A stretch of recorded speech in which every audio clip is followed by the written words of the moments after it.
गणित शिक्षण में आज हम मापन के बारे में जानेंगे, मीजरमेंट के बारे में जानेंगे कि मीजरमेंट क्या है। नियमों के अनुसार वस्तुओं और घटनाओं को प्रतीकों में व्यक्त करना मापन है। यानी किसी भी वस्तु या कोई घटना है, नियम के अनुसार हम उनको चिन्हों द्वारा व्यक्त कर देना या अंकों द्वारा व्यक्त कर देना क्या है, मापन कहलाता है। Measurement is the assignment of numerical to objects or events according to rules।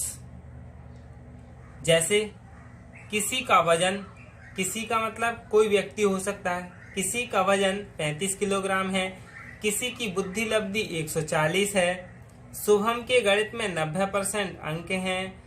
ये सभी क्या हैं, मापन ही है। यानी जिसको हमने अंकों द्वारा या चिन्हों द्वारा व्यक्त कर दिया वो क्या कहलाता है, मापन ही कहलाता है।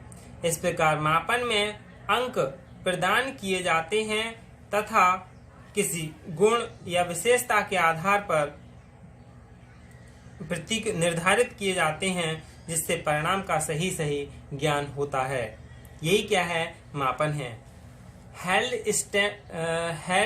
हेल्मस्टेडर के अनुसार मापन को किसी व्यक्ति या पदार्थ में निहित विशेषताओं के आंकिक वर्णन की प्रक्रिया के रूप में परिभाषित किया गया है। यानी जो मापन है उसको पदार्थ या कोई व्यक्ति है उसके अंदर जो विशेषताएं हैं उनको हमने अंकों द्वारा शो कर देना या चिन्हों द्वारा व्यक्त कर देना ही क्या है, मापन कहलाता है।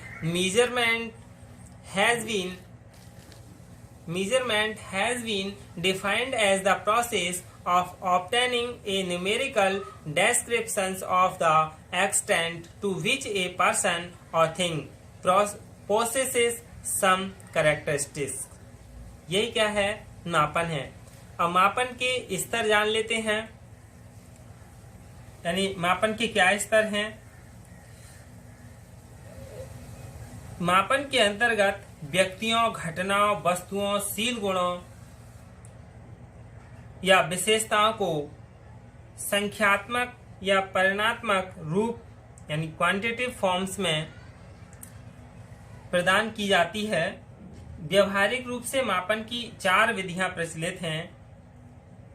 इन विधियों को स्केल्स या लेवल भी कहते हैं। प्रत्येक मापनी की एक प्रेसिशन यानी परिशुद्धता होती है जिसे हम अब जानेंगे। ये 4 मापनी कौन कौन सी हैं, यानी लेवल ऑफ स्केल कौन कौन से हैं। मापनी के 4 स्तर हैं, यानी nominal scale, ordinal scale, interval scale और रेशियो स्केल। नॉमिनल स्केल को नाम संबंधी नाम से भी जानते हैं, शाब्दिक मापनी नाम से भी जानते हैं।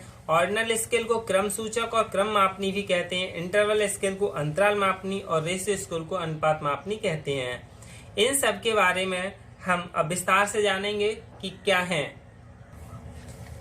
ये 4 मापनियां एक टेबल में के रूप में व्यक्त हैं। जैसे मापन का स्तर, ये मापनी है, समान इकाइयां हैं और वास्तविक शून्य बिंदु यानी किस स्तर में है। सांख्यिकी की गणना किस में कौन सी होती है और नेचर किस स्तर का कौन सा है, और एग्जाम्पल भी हम इसमें जानेंगे। यानी एक सार रूप में जान लेंगे कि क्या है नामित यानी नॉमिनल स्केल जिसमें समान इकाइयां नहीं है, वास्तविक शून्य बिंदु भी नहीं है। सांख्यिकी गणना इसमें किस किस चीज की जाती है, इसमें फ्रीक्वेंसी यानी बारंबारता की जाती है। फिर नेचर क्या है इसका, किसी गुण पर समानता के आधार पर व्यक्तियों को समूहों में बांटना क्या कहलाता है, नामित मापनी कहलाता है। नामित यानी नॉमिनल स्केल कहलाता है। इसमें जैसे पुरुष वर्गों में विभाजित करना, यानी ये पुरुष है, ये महिला है, या किसी देशों की क्रिकेट या फुटबॉल आदि खेलों की टीमों को अलग अलग रंग की वेशभूषा और पहचान चिन्ह का क्रमांक देना।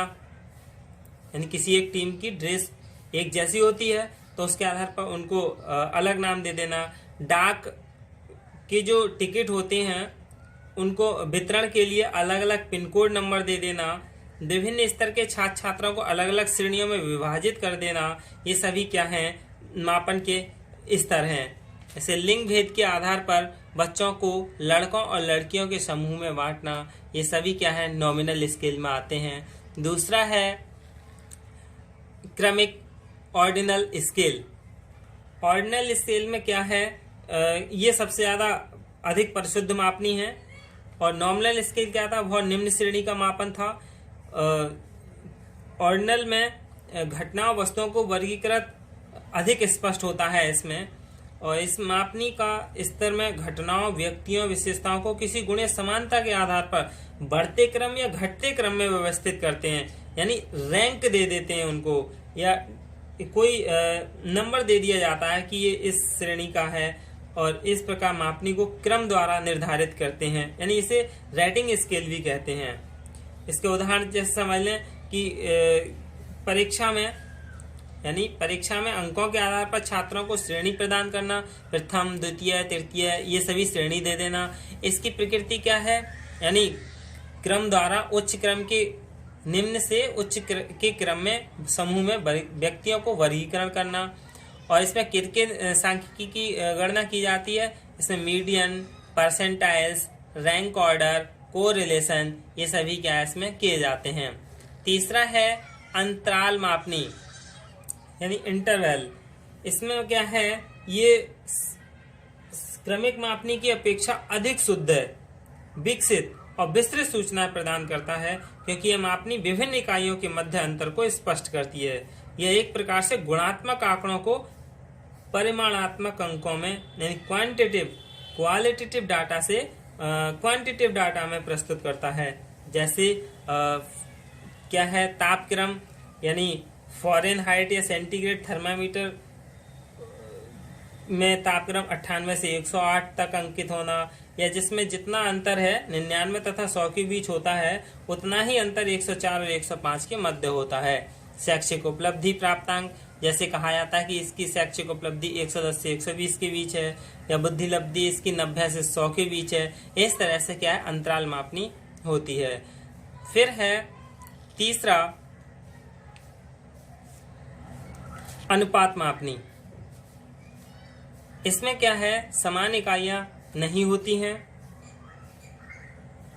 नहीं, इसमें समान इकाइयां होती हैं। यही एक ऐसा है रेशो स्केल जिसमें समान इकाइयां भी होती हैं और वास्तविक शून्य बिंदु होता है।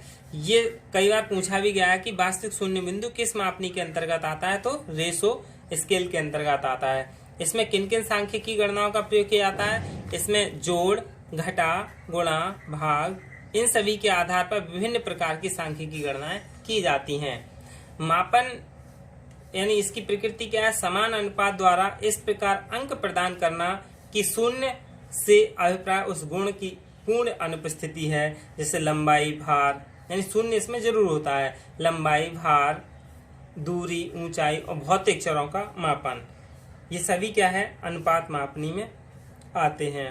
और जैसे किसी चीज की शून्य से व्यक्त करना, जैसे 0 से 10 तक, या किसी की लंबाई कितनी है, भार कितना, ये दशमलव में भी आ जाता है। तो इस तरह से क्या अनुपात मापनी होती है। इसके बाद हम मूल्यांकन जानेंगे। धन्यवाद।